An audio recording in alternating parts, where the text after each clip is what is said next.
Alexis was on her way home. It had been a long day at the office. It was hot out, and she had no desire to sit in 2 hours of gridlock. Good old California traffic. So she decided to take the long way home through the mountain pass. The mountains can be creepy at night. I mean, that's where all the horror stories come from. And the road was known for being a bit dangerous. A few cars have skid over the road. However, as it was summer, the sun hadn't set yet, and it wouldn't take her too long to get home. She turned off the freeway and headed toward the mountains. She rolled all of her windows down and took in the mountain air. Nature was always rejuvenating for Alexis, and she loved how the mountain roads had all those twists and turns to drive through. She enjoyed her drive home.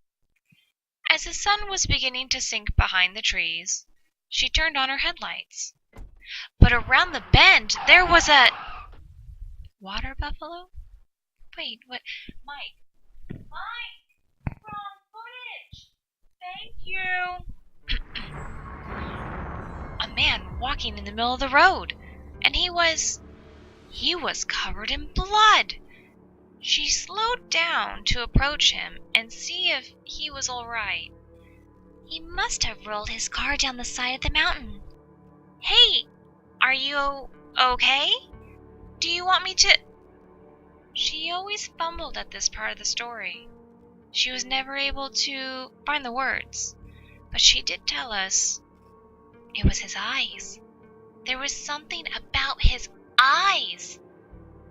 Without hesitation, she took off. There was no cell phone service in the area, no homes or shops nearby. There wasn't a soul to be seen, and she was scared. What is he doing here? Maybe he did go off the side of the mountain, or maybe he tried to commit suicide, or maybe... I don't know. When she reached the next town, she called 911 to let them know about the strange man covered in blood. She thought it best to let them handle it, rather than a young woman without a gun or cell phone service. Eventually, she got home, more exhausted than ever. Freeway from now on for sure. As soon as Alexis walked through the door, she grabbed her phone to tell her boyfriend all about her adventure. As she began to tell him, she drew a bubble bath and poured herself a tall glass of wine. Of course, he said she was overreacting. He probably skid off the road. It happens all the time. And he was right. It did happen a lot. That was what she was worried about. As the tub continued to fill up, he asked her about her day.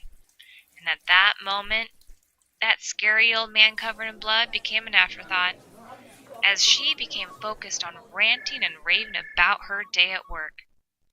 After a few minutes, they hung up, and she sunk into the tub. By the time she went to bed, that creepy old man covered in blood was out of her mind.